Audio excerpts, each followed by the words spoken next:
어떻게 하면 인생에 있는 피곤을 극복할 수 있을 것인가, 그런 질문인데, 여러분, 선한 목자 되신 하나님께서 한 분 한 분에게 우리의 삶에 있는 모든 피곤을 극복할 수 있는 선물을 주시기를 바랍니다. 제가 한 20여 년 전에 뉴질랜드에 있는 그 제3의 도시인데 크라이스트처치라는 아주 아름다운 전원 도시가 있습니다. 거기 교민 집회가 있었어요.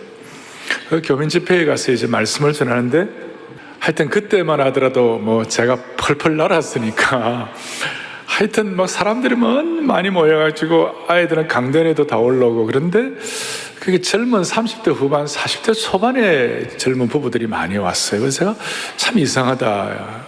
뉴질랜드의 이 남섬 이 밑에까지 한국 사람들이 이렇게 많이 왔나 하고 보니까 알고 보니까 그 한국에서 프로페셔널로 있었던 사람들, 대체적으로 컴퓨터 프로그래머들, 또 치과 의사들, 그 다음 그 회계사들, 이런 분들이 뭐 이민 오다시피 이제 갔어요. 가갖고 이제 집회를 제가 마치고 난 다음에 어떻게 이렇게 젊은 분들이 많이 왔나 그러니까, 목사님, 한국에서 살다 보니까 너무 피곤해가지고 치과는 날마다 다 이렇게 하고, 회계사는 이렇게 하고, 컴퓨터 프로그램 이렇게 하다 보니까 너무 피곤해가지고 뉴질랜드로 왔습니다.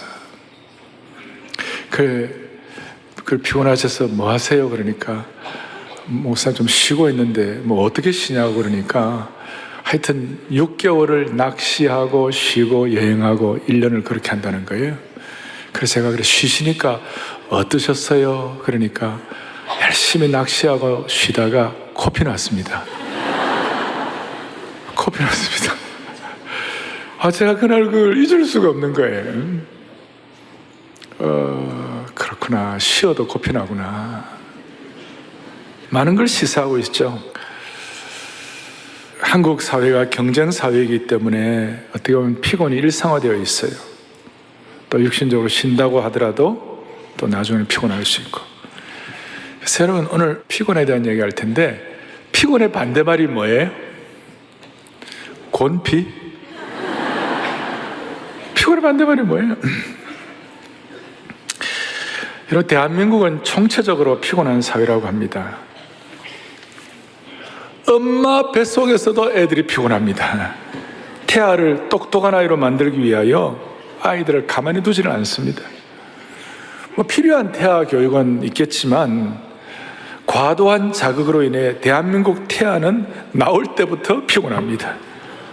그리고 나와서 얼마 안 돼서부터 아이들이 스마트폰을 갖고 사는 것이, 스마트폰이 얼마나 인생을 피곤하게 합니까?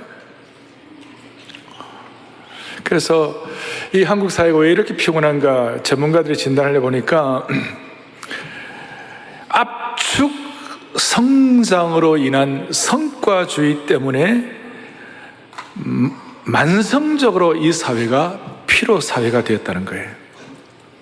압축 성장으로 인한 성과주의 때문에 만성적으로 피곤한 사회가 되었다. 그 피곤이 누적되고, 또 자신이 세운 목표를 이루면 나름대로 뭐 그때는 괜찮지만 되게 이루지 못하잖아요. 그러니까 좌절감에 빠지는 거예요. 그리고 이 좌절감은 결국 우울증으로 전락하게 되는 것입니다.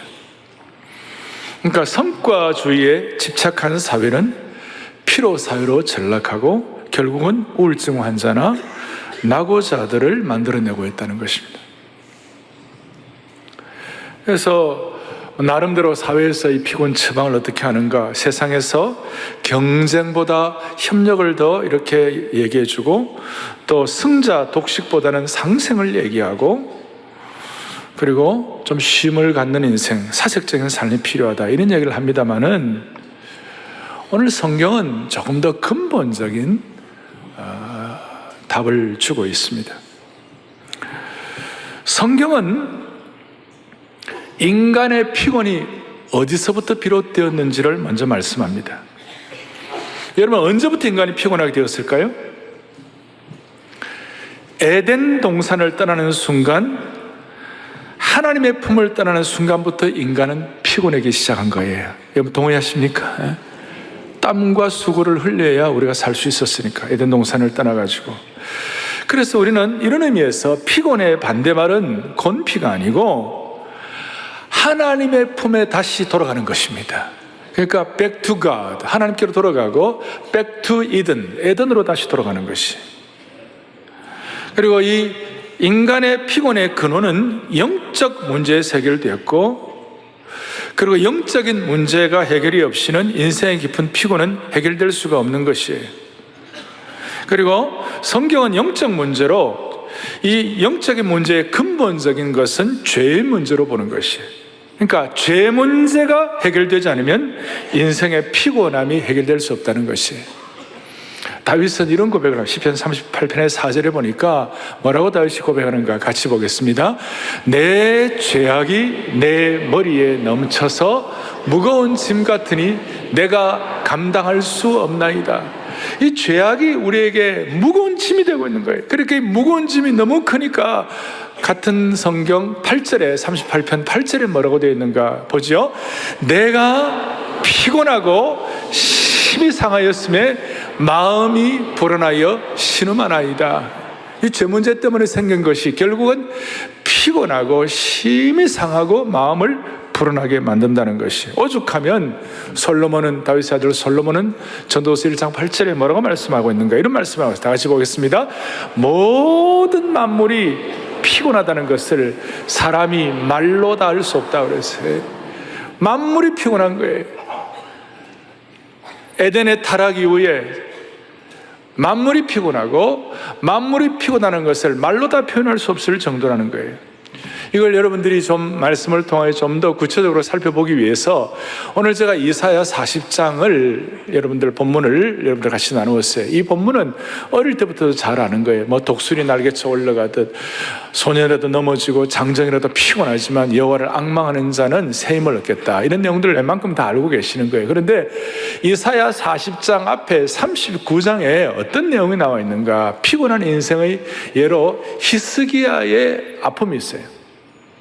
히스기야는 38장에 보면 히스기야가 죽게 되었을 때 면벽해가지고 하나님 앞에 눈물로 기도함으로 말미암아 15년 삶을 연장받았어요. 그런데 거기 보니까 첫째는 히스기야 입장에서는 무엇이 피곤을 가져왔는가? 개인적인 문제들, 예를 들어서 몸이 아프다든지 이런 것들이 인생을 피곤하게 만든 거예요. 더더구나 앞에 40장 바로 앞에 39장 7절에 보니까 또 너에게서 태어날 자손 중에서 몇이 사로잡혀 바벨론 왕궁의 환관이 되리라. 히스기야의 자식들 가운데 몇몇은 바벨론에게 포로로 잡혀가지고 환관, 내시가 되겠다. 그 얼마나 그 말을 듣을 때 마음이 피곤하겠어요? 그리고 개인적인 문제들, 그리고 포로된 자식들을 생각 피곤한 것뿐만 아니라 둘째는 타인들이 피곤의 원인이 되는 거예요. 1절 2절에 바벨론의 대사들이 와가지고 사절단들이 왔어요. 와가지고 이제 히스기야가 병나은 걸 이렇게 격려한다고 왔지만 사실은 탐색자들이었어요. 그 사람들이 와가지고 왕이 병이 회복된 것을 축하하기 위해 방문했지만 사실 여러분 이런 걸 호스트하는 것 자체가 피곤한 일이에요. 반갑지 않는 사람을 이렇게, 반가운 사람 우리가 대접하는 거 어려움이 없지만 반갑지 않는 사람들, 탐색하러 온 사람들, 적국의 사절단들을 이렇게 맞이한다는 거 얼마나 피곤하겠어요. 세 번째로는 히스기야 입장에서는 국가적인 문제, 정치적인 문제가 사람을 피곤하게 만들었어요. 강대국 바벨론 앞에서 이스라엘은 참 약한 나라였죠. 그 강대국 바벨론에게 잘 보여야 하니까 히스기야 입장에서는 어려운 일이었어요. 그래서 좀 어떻게 잘 보이려고 나라의 보물 창고를 다 열어가지고 보이면서 강한 나라의 눈치를 보니까 피곤한 인생에, 더더구나 이스라엘의 장래는 보이지 않았어요. 불안한 미래가, 시대에 대한 불안성이 히스기야를 피곤하게 했어요. 그런데 너무나 놀라운 말씀이 오늘 40장 본문의 1절이에요. 1절을 다 같이 또박또박 같이 보겠습니다. 너희의 하나님이 이르시되 너희는 위로하라. 다시 한번 너희의 하나님이 이르시되 너희는 뭐 하라고요? 위로하라. 내 백성을 뭐 하라고요? 위로하라. 그 이유가 무엇인가? 그 이유는 오늘 28절 여러분 본문을 읽었습니다만, 우리를 창조하신 이는 피곤하지 않으시며 곤비하지 않으시며, 그 다음에 뭐예요? 명철이 한이 없으시다. 여러분과 저희가 믿는 하나님은 피곤하지 않으시며 곤비하지 않으시며 명철이 한이 없으셔서 우리를 위로하시는 하나님이신 줄 믿으셔야 되는 것이, 우리의 죄성, 죄악 때문에 우리는 고통하고 우리의 피곤이 우리에게는 늘 따라다니지만, 하나님은 피곤하지 않으시고 곤비하지 않으시고 명철이 한이 없으시다. 거기에 대해서 하나님에 대해서 조금 더 앞에 12절에 보니까, 우리가 믿는 하나님은 전능하신 하나님이다. 뭐라고 하나요? 누가 손바닥으로 바닷물을 헤아렸으며 뺨으로 하늘을 재었으며 땅의 티끌을 뒤에 담아 보았는가. 하나님은 이 창조품들을 다 재시는 하나님이시라는 거예요. 그래서 하나님은 절대로 피곤치 않으시고 지치지 않은 하나님이시기 때문에 피곤한 자를 도우시고 쓰러진 자를 일으켜 세우는 하나님이십니다. 이렇게 이제 말씀을 하는 거예요. 그리고 그 하나님에 대해서, 하나님을 앙망하는 자는, 여호와를 앙망을 31절에 앙망하는 자는 세임을 얻겠다. 오늘 것이 요절이거든요. 여호와를 앙망하는 자는, 피곤할 때 앙망하는 자에게 힘을 주시는 하나님을 이렇게 표현해요. 여호와를 앙망하는 자에게는 세임을 준다. 앙망이란 말은 하나님을 기대하고 하나님을 바라보고 하나님을 기다리고 하나님을 집중한다, 그런 뜻이 되겠죠? 하나님을 기대하고 기다리고 집중하는 자에게는 하나님께서 뭘 주시느냐? 새 힘을 주신다. 할렐루야. 새 힘을 주신다. 이건 우리가 다 익숙하게 알아요. 저는 하나님 우리에게 새 힘을 주신다, 리뉴하게 하신다, 새 힘을 주신다, 이 말씀을 제가 말씀을 연구하다가 제게 너무 와닿은 것이 있었어요. 그것이 뭐냐면, 하나님께서 피곤한 가운데서 하나님을 앙망하고 기대하고 기다리는 자에게 새 힘을 주신다는 말은 무슨 뜻인가 하면요, 교환하신다, 익스체인지 하신다, 맞바꿔 주신다, 그 말씀이에요. 그것이 저에게는 그렇게 위로가 되었어요. 그러니까 여러분과 저의 피곤과 하나님이 허락하신 새 힘과 교환하신다, 그 말이에요. 여러분과 저의 아픔과 짐들이 하나님이 예비하신 능력으로 교환하여 주신다. 어떻게 보면 이것이 특별한 거래예요. 거룩한 거래예요. 그리고 이 새 힘을 주신다는 말과 연계된 것이 이사야 53장 6절 뒤에 53장에 하나님께서는 우리 무리의 죄악을 그에게 뭐 하셨도다? 담당시키셨도다. 그걸 다른 말로 전가한다, 이 말이에요. 전가한다, 트랜스퍼한다. 그러니까 우리 무리의 모든 죄악을 예수님께 전가하듯이, 만성피로 사회인 이 대한민국의 이 피로를 하나님을 앙망하는 자에게는 하나님의 새 힘과 맞바꾸어 주신다, 교환하여 주신다. 우리의 모든 짐들을 예수님께 전가하듯이 우리의 모든 피곤을 주님께서 새롭게 하시고 맞바꾸어 주신다, 교환하다. 여러분, 그리스도인의 삶의 여정은 나쁜 것을 좀 더 귀한 것으로 교환하는 과정이에요. 제가 자주 쓰는 용어로 말하면, 저의 약점과 우리의 약점이 성령님의 도우심을 통하여 점점 극복되는 과정이에요. 이것은 실로 복되고 아름다운 거래요, 거룩한 거래예요. 그러니까 나의 피곤을 하나님의 새 힘과 교환하게 하시는 주님을 찬양하자고 해요. 잘 아시는 대로 우리 기독교의 교리의 뿌리 중에 하나가 대속의 교리예요. 어떻게 보면 가장 중요한 뿌리라고 말할 수 있어요. Doctrine of Atonement라고, 대속의 교리예요. 대속의 핵심은 죄인들의 죄가 예수님 구세주에게 전가된 것을 의미하는 거예요. 조금 전에 제가 이사야가 고백했던 우리 모두의 죄악을 예수님께 다시 한번 전가했도다, 담당시키셨도다. 그리고 이것이 시작이에요. 가면 갈수록 우리의 나쁜 것, 우리의 피곤한 것, 우리의 짐진 것들을 교환하는 과정의 연속이 이어지는 것이에요. 할렐루야. 그러니 이렇게 말할 수 있습니다. 피곤한 인생, 죄 때문에 생긴 여러 가지 피곤함, 이런 것들이 예수님께 전가되지 않는 사람에게는 오늘이 계속 피곤한 인생으로 계속 남아있지만, 우리의 피곤이 하나님의 새 힘을 통하여 교환된다고 믿고 예수님께 전가하는 사람에게는 내일 주님의 미소가 우리에게 머무를 수 있다는 사실을 믿으셔야 되는 것이에요. 정리하겠습니다. 우리의 죄가 예수님께로 전가되어 구원을 얻듯이 우리의 피곤과 우리의 곤고함이 하나님을 앙망할 때 하나님께로 전가되고 교환되고 대신 하나님의 새로움과 익스체인지하는 것을 믿으시기 바라는 것이에요. 이걸 이제 신약에서는 어떻게 해석을 하고 있는가? 신약의 히브리서 기자가 히브리서는 구약을 가장 잘 해석한 성경 아닙니까? 잘 해석해서 히브리서 12장 3절을 통하여 우리에게 확증시켜 주는 거예요. 다 같이 봅니다.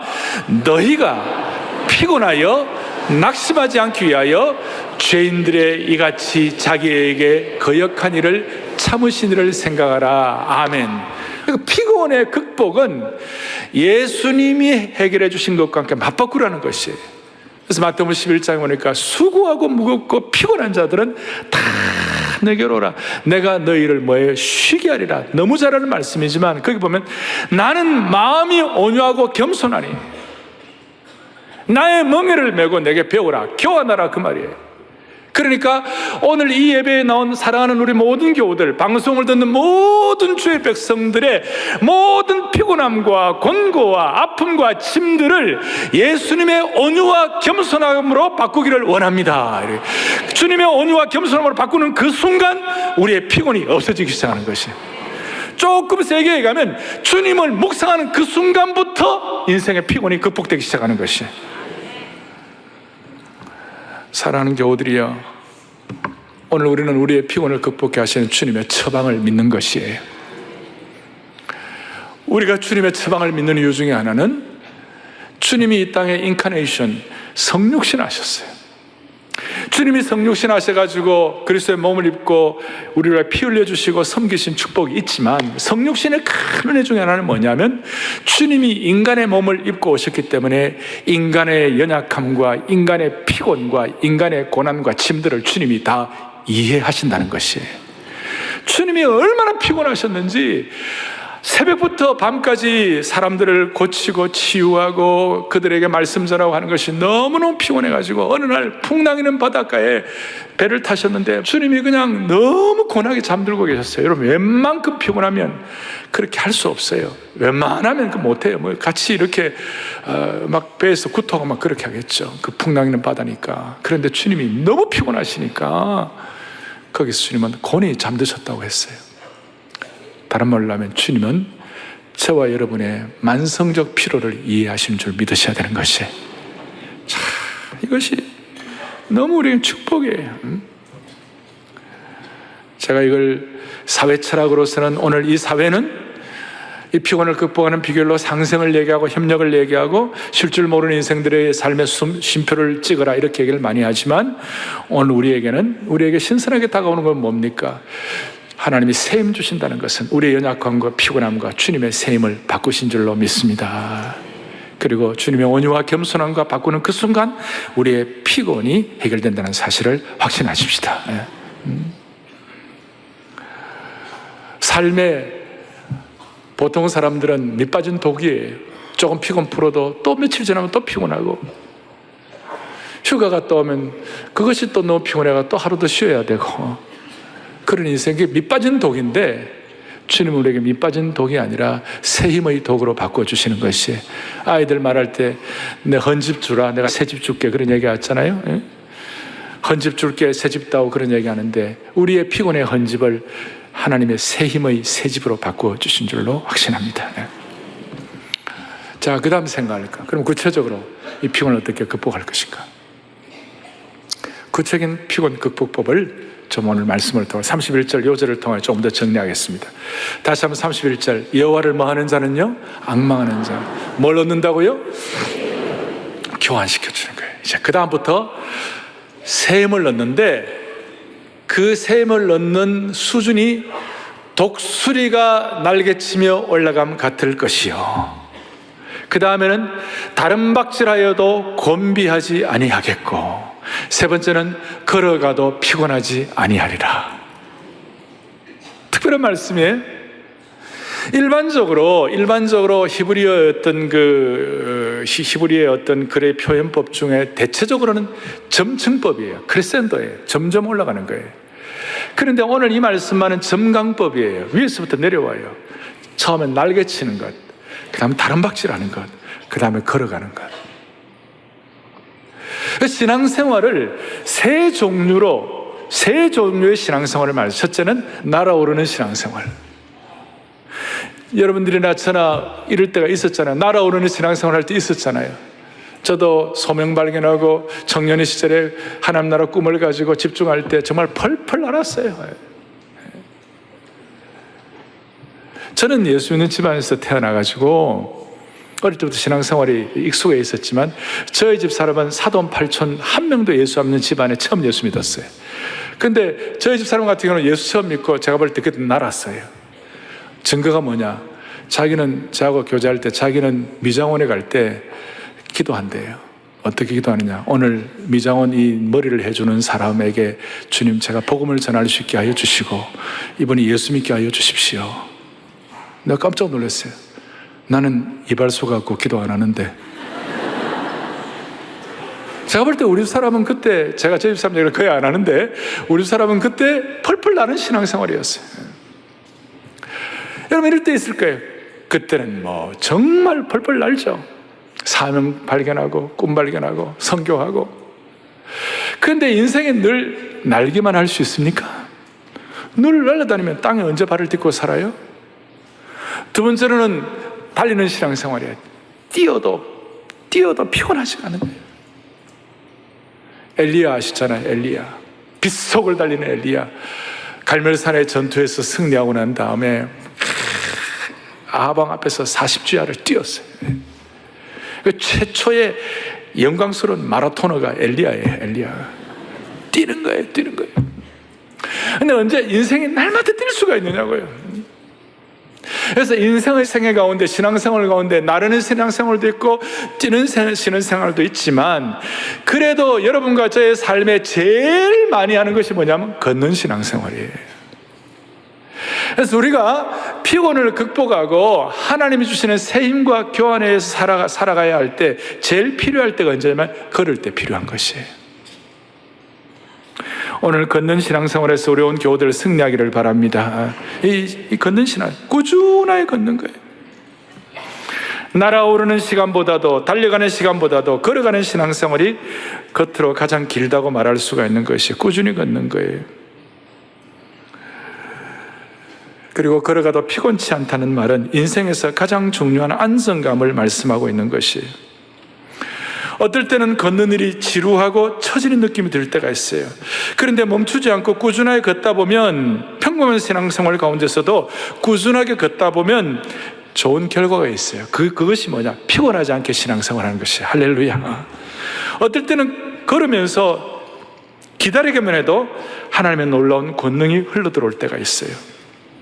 결국은 꾸준히 걷는 사람이 피곤을 극복하고 승리하는 사람이 되는 것입니다. 꾸준히 걸어가는 사람이 승자가 될 때가 있는 것이에요. 하나님께서는 꼭 날아야 할 사람에게는 나는 힘을 주시고 달려야 할 사람에게는 달릴 힘도 주시지만, 더 중요한 것은 꾸준히 피곤을 극복하고 걷는 것, 하나님이 주시는 은혜인 줄 믿으셔야 되는 것이에요.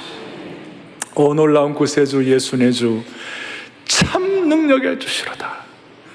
그 후렴에 메마른 땅을 종일 뭐라고요? 걸어가도, 메마른 땅을 종일 걸어가도, 그 다음 가사가 딱 맞는 거예요. 나 피곤치 아니하며.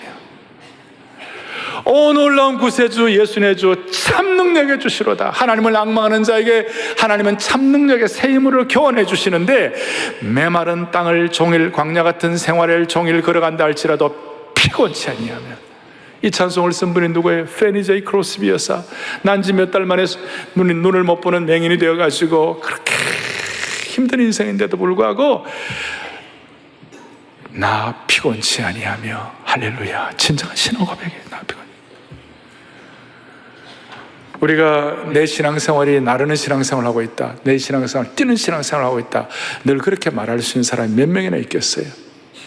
어떻게 보면 대부분 신앙생활 날고 뛰는 정도가 아니라 그냥 기는 신앙생활 하는 분들이 많을게요. 걷는 것도 힘들어서 기어가도 주님의 품에 다시 안겨서 기어가면 피곤을 극복할 수가 있는 것이에요. 그리고 다시 한번 신앙생활은 꾸준하게 한결같이 걷는다. 누가 그랬죠? 걸으면 살고 누우면 죽는다 그랬죠? 그러니까 꾸준하게 한결같이 걷는 것이라 깨닫고 걷는 것을 묵상하고 지키는 사람은 근본적으로 주님이 피곤을 극복할 수 있는 힘을 주실 것입니다. 살다 보면 보기 싫고 살기 싫고 듣기 싫고 같이 있기 싫은 사람들, 감정이 안 따라올 때도 여러분 꾸준히 한번 걸어보세요. 어떨 때는 남편이 보기도 싫고 아내와 살기도 싫고 같이 읽기 싫어도 그 남편과 아내와 서로 한번 꾸준히 걸어보시기를 바랍니다. 아무도 대답 안 해요. 예? 속으로는 그냥 이혼하고 싶고 남편이 무능력하게 보이고 아내가 신뢰가 안 되어도 여러분 그 남편과 아내와 함께 한번 꾸준히 걸어보시기를 바랍니다. 주여, 이 남편과 꾸준히 걸어갈 수 있는 힘을 주시옵소서. 이 아내와 함께 한번 제대로 걸어갈 수 있는 능력을 주시옵소서. 새 힘을 주시옵소서. 그렇게 앙망하고 기대하고 기다리면 하나님의 새 힘으로 익스체인지, 교환, 치환해 주시리라고 믿습니다. 그리고 기다리면서 꾸준히 걸으려면 여러분의 의지만 갖고 안 돼요. 하나님을 기다리면서 하나님이 주시는, 하나님의 방법으로 하나님이 주시는 힘으로 걸으시기를 바라는 것이에요. 그래서 제가 하나님 주시는 힘을 생각하다가 딱 와닿은 신약의 성경 구절 하나가 히브리서 12장 11절이었어요. 다 같이 보겠습니다. 히브리서 11장 11절을 다 같이 봅니다. 무릇 징계가 당시에는 슬퍼 보이나 후에 그로 말미암아 연단받은 자들은 의와 아멘. 저게 확 저희를 사로잡은 단어가 뭐냐면 후에라는 단어였어요. 후회가 아니고 후에, later on, 나중에. 지금 인생의 어떤 짐들, 고난들, 그 다음 피곤 이런 것들이 지금은 슬퍼 보이지만 later, 후에 오늘 이런 말씀 믿고 내 피곤과 내 연약함을 하나님의 새 힘과 교환하는 사람은 나중에 의와 평강의 열매, 기쁨의 은혜를 맺느니라. 그 후에의 평온함, 그 후에의 기쁨, 후에 찾아오는 영적인 미소를 여러분들이 기억하기를 바랍니다. 이제 말씀 전체를 정리하고, 그렇다면 구체적으로 근본 질문 시리즈는 우리에게 삶의 공식이 있어요. 이렇게 하면 이 수학 문제도 공식을 대입하면 답이 나오듯이 제가 이제 구체적으로 삶의 현장에서 여러분들이 좀 매주마다, 매일마다, 매달마다, 매년마다 어떻게 뭘 좀 접목하면 피곤을 극복할 수 있을 것인가 제가 정리를 좀 해드릴 거예요. 자, 다시 한번 이사야 40장 31절, 우리가 여호와를 앙망하는 자는 날 때, 달릴 때, 걸어갈 때 곤비치 아니하고, 그 다음에 28절 다시 한번 보겠습니다. 28절을 다시 한번 또박또박 같이 한번 보겠습니다. 함께 보겠습니다. 너는 알지 못하였느냐? 듣지 못하였느냐? 영원하신 하나님 여호와 땅 끝까지 창조하신 이는 피곤하지 않으시며 곤비하지 않으시며 명철이 한이 없으시며, 나중에 명철이 뭐예요? 한이 없으시며. 우리 하나님은 한이 없는 능력과 새로움과 명철이 한이 없는 하나님이신 줄로 믿으셔야 합니다. 우리 하나님이 너무 피곤하셔가지고 우리를 못 도와주는 분이 아니세요. 수많은 사람들의 피곤을 해결하기 위하여 수많은 사람들의 청원을 들어주시느라고 내 청원을 못 들어주는 분 하나님이 아니세요. 하나님의 연료 탱크에는 휘발유가 줄어들지 않는 것이에요. 한 사람의 기도를 응답하시느라고 다른 사람의 기도 응답 처리를 미루시는 하나님이 아니세요. 하나님은 그의 자녀를 돕다가 지치시는 분이 아니세요. 명철과 새 힘이 한이 없는 하나님이신 줄 믿으셔야 되는 것이에요.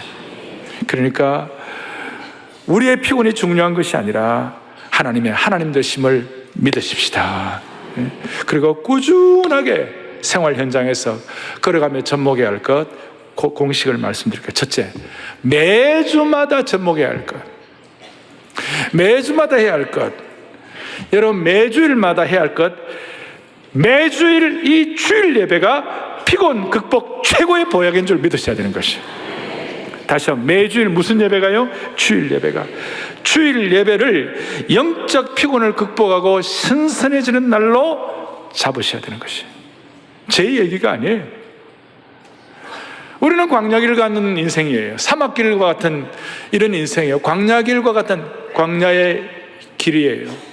그러니까 출애굽기를 통하여 하나님께서는 광야길의 인생을 어떻게 하나님 인도하시는지를 자연스럽게 말씀하셨어요. 출애굽기 31장 17절, 사막 같은 인생, 광야 같은 인생, 피곤한 인생을 하나님 어떻게 극복하시나 또박또박 봅니다. 이는 나와 이스라엘 자손 사이에 영원한 표징이며 나 여호와가 엿새 동안에 천지를 창조하고 일곱째 날에 일을 마치고 쉬었음이니라 하라. 아멘. 여기에 쉬었다 하는 말의 본래 원어는 새롭게 하다, 신선하게 하다, 그런 뜻이에요. 리프레시하게 한다는 것이에요. 그러니까 주일날 여러분들이 마음에 준비를 하시고 주일 예배 이렇게 오시는 것이 이 세상의 어떤 휴양지에서 쉬는 것보다도 최고의 신선함을 하나님이 내게 주신다, 그렇게 믿으셔야 되는 거예요. 저는 한국교회 오만여 교회가 매주일마다 하나님이 주시는 참된 안식을 통하여 수많은 피곤들이 극복되기를 원하는 것입니다. 그래서 사랑의 교회 주일 예배는 Back to God, 하나님의 품으로 다시 안기는 시간입니다. 그리고 Back to Eden, 에덴으로 다시 돌아가는 시간인 것이에요. 이 시간 주님을 찬양하고 그분의 음성을 듣는 축복이 있기를 원하는 것입니다. 매주일마다.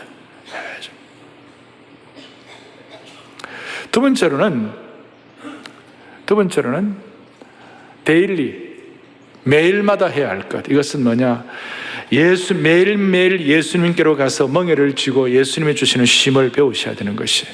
그러니까 우리 교회로 말하면 날마다 솟는 샘물, 데일리 리빙 워를, 매일마다 주님과 말씀과 기도를 통한 인격적인 교제를 통하여 특별히 시편과 잠언을 읽으면서 여호와께서 우리에게 평강을 주신다. 날마다 우리의 짐을 져주셔서 우리로 하여금 구원의 하나님을 찬송하도록 하는 시편과 잠언을 읽으면서 매일매일마다 데일리 체크를 하시죠. 데일리 체크. 세 번째, monthly. 매달마다 오늘 앞에 40장 26절에 이런 말씀을 26절에 함께 보죠. 너희는 눈을 들어 누가 이 모든 것을 창조하였나 봐. 여러분 다시요. 매주마다 뭐가 여러분들의 가장 큰 쉼이 되라고요? 주일 예배가. 오늘 꼭 그래 되기를 바랍니다. 매일마다 말씀과 기도를 통해 하나님과 교제하는 것, 은혜가 있기를 바라. 이게 공식이에요. 세 번째, 매달마다 오늘 26절에 있는 것처럼 눈을 높이 들어 누가 이 모든 것을 창조했나 보라. 바빠도 일정한 시간 가운데서 한 달에 한 번, 뭐 2주일에 한 번씩이라도 여러분 산도 찾으시고 자연도 찾으시고 좋은 음악도 들으시고 좋은 예술도 보시고 여러분들을 위하여 하나님이 주신 창조의 아름다움을 여러분들이 접목하시기를 바라는 것이에요. 그리고 이얼리, 매년마다 어떻게 되느냐? 하나님이 여러분들과 저에게 주신 비전과 사명과 하나님 나라의 큰 계획을 점검하셔야 돼요. 매년마다 시간을 정해 갖추고 내게 주신 하나님의 소명이 무엇인가? 나는 무엇을 위해 내 인생에 땀을 흘려야 하나? 내 인생에 평생 붙잡을 흔들 깃발이 무엇일까? 그걸 다시 한번 진지하게 확인하는 것이 매년마다 내 인생의 사명과 계획을 점검할 때 하나님께서 피곤을 극복해 주시리라고 믿습니다. 무슨 말이냐? 더 큰 소명 이거 갖게 있으면 작은 일에 얽매여가지고 쉽게 피곤한 인생, 그 인생, 여러분 작은 일에 하다 보면 피곤하잖아요. 근데 하나님이 주신 더 큰 계획과 더 큰 소명과 그 섭리에 붙잡히면 현재 일어날 일 때문에 불안해하거나 안달하지 않는 것이에요. 하나님의 윗선, 섭리의 상선, 그 선을 바라보면서 영적 에너지를 회복하는 축복이 있기를 바라는 것이에요. 자, 4가지에다가 제가 플러스 알파 하나 더 드리겠어요. 사람이 살다 보면 두 종류의 인생이 있어요. 남을 피곤하게 하는 인생이 있어요. 소위 에너지를 뺏어가는 인생이 있어요. 또 어떤 인생은 에너지를 주는 인생이 있어요. 그분과 만나면 마음이 신선해지고 그분과 만나면 마음이 회복되고 그래서 플러스 알파는 뭐냐면 영적으로 에너지를 충전시켜주는 분들과 규칙적으로 교제하세요. 다시요. 영적으로 에너지를 충전시켜주는 사람과 규칙적으로 교제하면 피곤이 극복되는 줄 믿습니다. 그 사람과 만나면 피곤이 풀리고 에너지가 충전되는 사람, 그분들과 교제를 하세요. 교회 내에도 있을 수 있고 여러분 주위에도 있을 수 있어요. 남의 에너지를 빼앗아가는 사람이 되지 마시고, 휴대폰에다가 이상한 소리 하지 마시고, 문자 이상한 넣지 마시고, 현대판 권면과 위로의 사람 바나바가 되게 하시고, 21세기의 시종일관 남의 격려는 갈렙이 되게 하시고, 오늘 이 시대에 보아스가 되는 축복을 주시기를 바랍니다. 이렇게 되기 위하여 팁 하나를 드리면 SNS를 절제하셔야 돼요. 우리 인간을 피곤하게 하는 정보가 우리 주위에 너무 많아요. 정보의 태풍에 빠지면요, 피곤이 극복될 수가 없어요. 정보의 태풍에 빠지면 헤어날 길이 없어요. 그래서 스마트폰을 규칙적으로 끄고 스마트폰 금식도 하셔야 돼요.